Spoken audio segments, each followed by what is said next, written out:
Ngomong-ngomong kita makan di mana nih, Bel? Nah, saya mau mengajak kita semua akan menyantap semangkuk hangat sup buntut lezat nan melegenda. Wow, berangkat.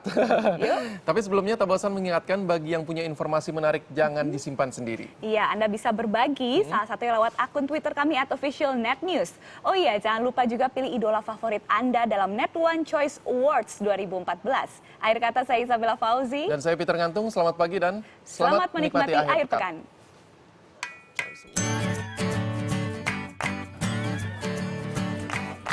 Makanan berkuah yang satu ini semua orang pasti tahu.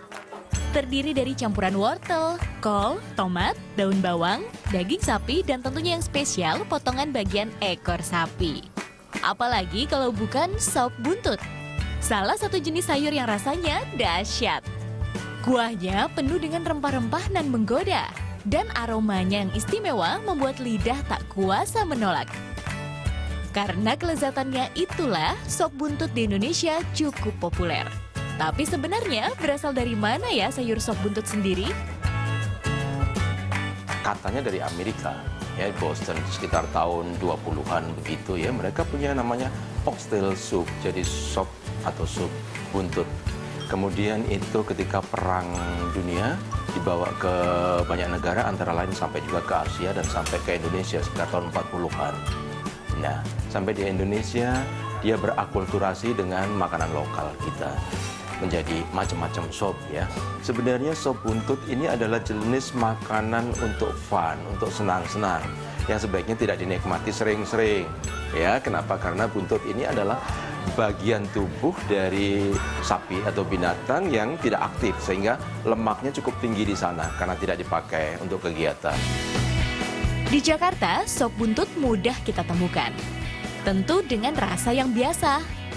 Tapi ada satu tempat yang mampu menyediakan hidangan khusus sop buntut dengan rasa spesial.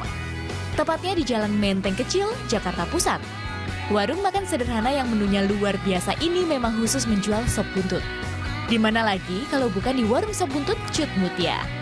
Meski tempatnya tak luas, tapi jangan salah, pengunjungnya membludak. Jangan mengharapkan bisa berleha-leha dulu setelah makan. Karena pada waktu makan siang, antrian pengunjung begitu padat. Saking padatnya, bahkan ada beberapa pengunjung yang tak kebagian tempat. Hingga harus makan di luar demi mencicipi kelezatan rasanya. Sop buntutnya beda dari yang lain, Mbak. Ini kan kita tahu udah terkenal ya dari lama ya. Saya juga rekomendasi dari teman saya yang 2 tahun yang lalu. Saya makanya biasanya kalau makan kesini bisa sebulan sekali. Ini sih pertama kalinya diajak sama atasan saya. Ya rasanya sih terlazis yang pernah saya makan sop buntut terenak.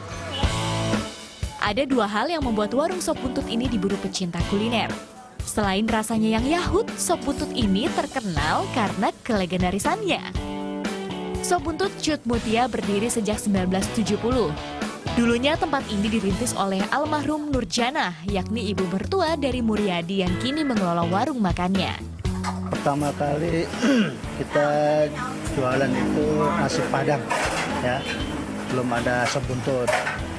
Itu namanya ruang makan Semoga, warung Semoga lah ya. Setelah itu orang tua saya tuh coba-coba sop buntut, tapi nggak banyak gitu ya, sedikit. Tapi lama-kelamaan orang-orang yang suka gitu kan. Nah, suka, lama itu buntutnya timbul, padangnya hilang. Jadi sampai sekarang sop buntut aja. Ketenaran nama sop buntut yang melegenda tersebut terus memacu Muryadi berinovasi. Setelah sukses dengan menu spesial sop buntut rebus, Muryadi juga menjajakan sop buntut goreng dan bakar. Banyaknya pelanggan membuat saya penasaran dengan rasanya. Wah, saya harus coba sop buntut legendaris yang satu ini. Waktu pertama kali ngeliat sop buntutnya aja saya udah tergiur. Dan waktu saya coba gigitan pertama saya, bumbunya tuh langsung resep ke dalam daging-dagingnya. Ditambah kuahnya yang seger banget. Saya mau ngabisin sop buntut saya dulu. Kelezatan sop buntut yang terkenal bisa dibuktikan dari dapurnya. Menggunakan beragam bahan dan bumbu serta pilihan daging dan ekor yang segar.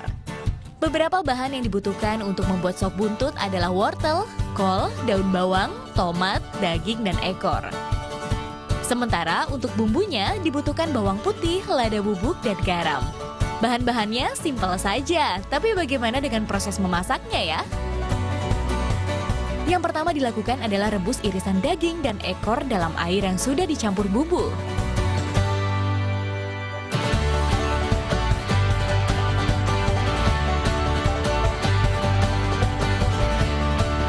Nyalakan api lalu tunggu hingga mendidih. Sambil menunggu dagingnya, siapkan beragam sayuran tadi seperti wortel, tomat, daun bawang, dan kol. Setelah mendidih, lakukan tahap perebusan hingga 2 kali, baru masukkan sayuran tersebut beserta garamnya.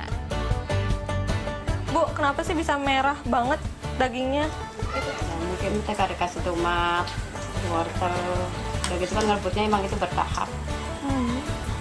Sampai 3 kali, 4 kali terakhir kasih sayur.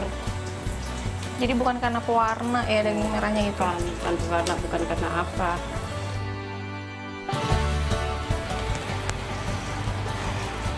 Belum matang aja aromanya udah nikmat, apalagi nanti kalau udah matang. Jadi wajar aja kalau kualitas daging yang empuk dan rasanya yang enak bisa didapetin karena proses pemasakannya yang beberapa tahap dan cukup lama. Muryadi dan istri selalu berusaha untuk menyajikan sop buntut yang hangat dan segar. Oleh karena itu dalam penyajiannya, antara daging dan kuah dipisahkan dahulu sebelum disajikan bersama. Setiap harinya, sop buntut Cut Mutia mampu menghabiskan 5 panci sop buntut sekaligus.